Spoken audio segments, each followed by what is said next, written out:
Ethiopia, as I'm speaking to you right now, is the most developed and talked about country in Africa.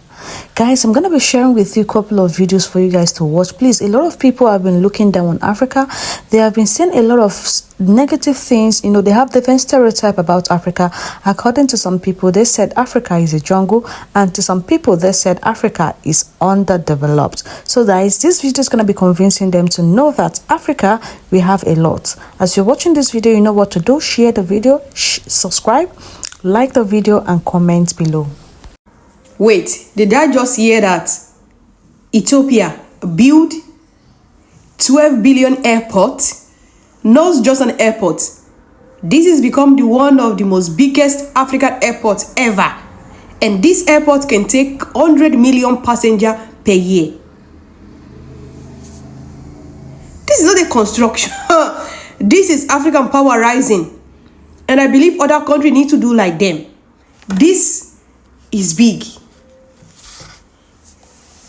Then, what did Ethiopia have that other nations don't have?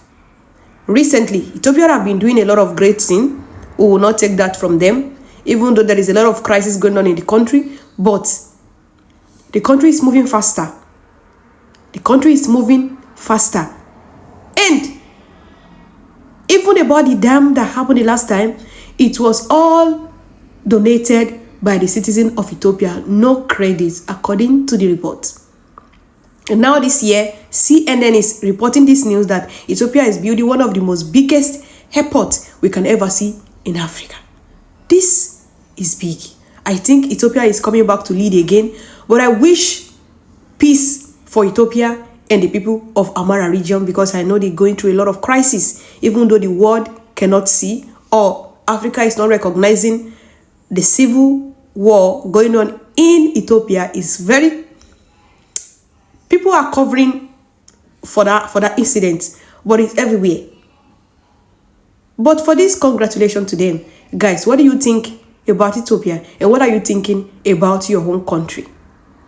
It's time to wake your president up.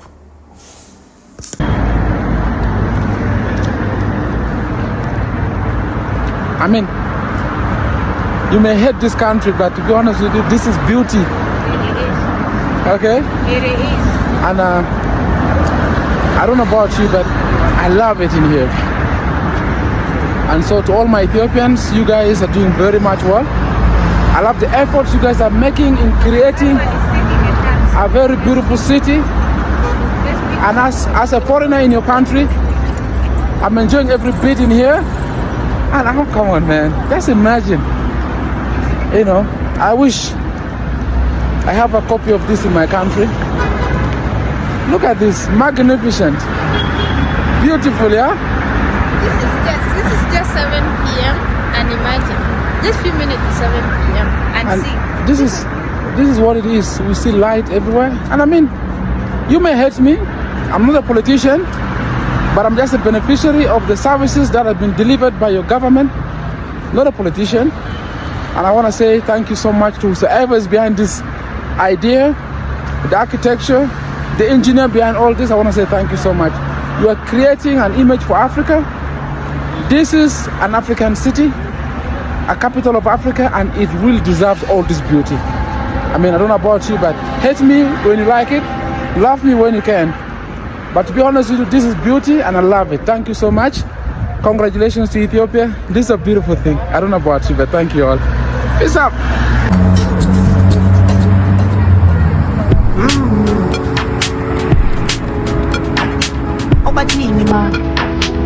I have never seen a city as beautiful as Addis Ababa. Guys, welcome to Addis Ababa by day.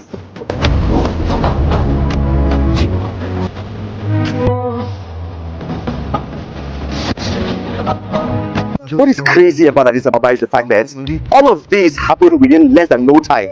Everywhere is under construction in Addis Ababa, but it's crazy. It's crazy. It's crazy. Look at the beauty of this city, bro. My goodness. When I'm here, it seems like I'm in LA. It seems like I'm in New York. This is mind-blowing. And the most amazing part is how the buildings are shaped. Guys, when you see the city at night, fuck business. Bruh, show them the city again.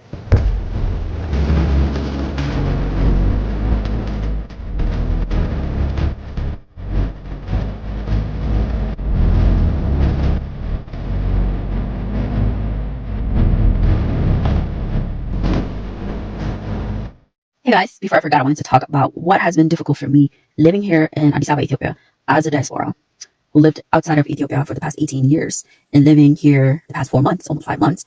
What has been difficult for me, or what's the con? I would say this is literally the only negative side of living in Addis Ababa, Ethiopia, personally.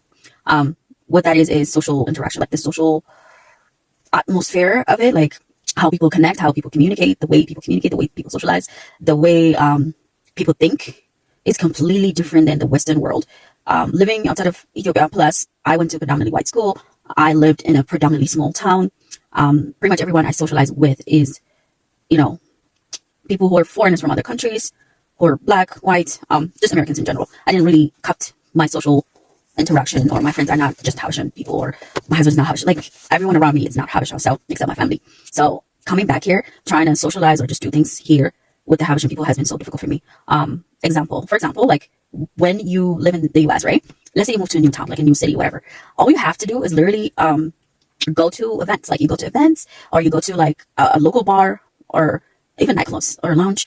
And if you're sitting on the bar by yourself, people come approach you. They ask you, they talk to you, females, male, it doesn't matter really. And you dance all night with people.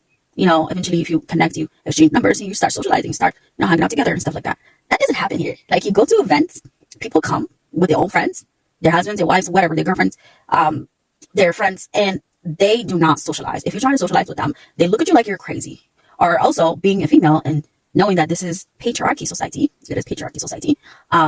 female, just me, just hanging out by myself, it's a norm. So people kind of look at you like, what are you doing, girl? Like, what are you doing? Like, they scare of you?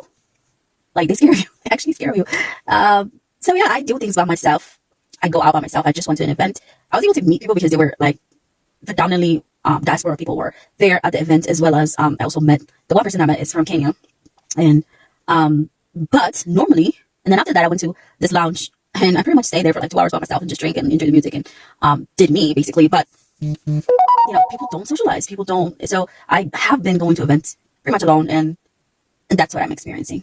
Okay, that's that. And then the other thing is the way people interact with each other. Pretty much, I'll give you an example. So a friend of mine, right? He texted me. He's like, "Hey, what's up? How are you? I'm just in need of money. Would you mind, letting me borrow this much?" And I was like, "No, I'm sorry, I can't do that. Like, I just don't feel like doing that, So, and he hasn't spoken to me since then. My guess is, it's just people think like just because you got money, or just because this, or just because of that, they are entitled of your personal space, personal whatever. They don't know boundaries. Like when it comes to, I'm seeing that a lot actually. I'm seeing that a lot when it comes to family, friends. People don't know boundaries and don't have boundaries. To create boundaries, people lie to each other pretty much. I had to lie to him and tell him that I don't have money in order for him to be okay with him that I'm not letting him borrow money. Why can't I just tell you that I don't feel comfortable giving you money? And that is my right not to do that. And, things like this. So yeah, the social interaction has been very, very, very difficult. Unless people are looking for romantic relationships, just neutral, equal, friendships don't really happen unless you knew each other from work or school. Things like that. It doesn't really, like, you can't go to a club, you can't go to a bar, you can't go to events and meet people like you. So that has been such a difficult thing for me. Also the mindset, like I said, the way they think men are better than women. Women should not be outside at a certain time. Women should not be outside alone. That conservative thoughts, if a woman is married, she should not be on social media. If a woman has children, her life should be about her children and her children only. So things like this has been a little weird, and yeah, this has been difficult. So I wanted to make this video before I'm literally sitting in my car after I got home, recording this video, because yeah, this is what I've been facing pretty much. But truth be told, Ethiopia is a very beautiful country, and a lot of people need to experience it. Yes, they need to experience the beauty in Ethiopia. I wouldn't lie to you. I am looking forward to experiencing the good side of Ethiopia.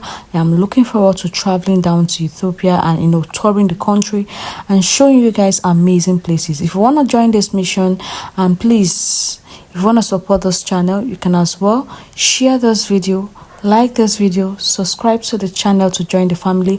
Please, there is a super thanks icon there. You can as well support the channel so that I can be able to travel around down to Ethiopia to show you guys beautiful and amazing places. Thank you for always watching, and see you guys in the next one.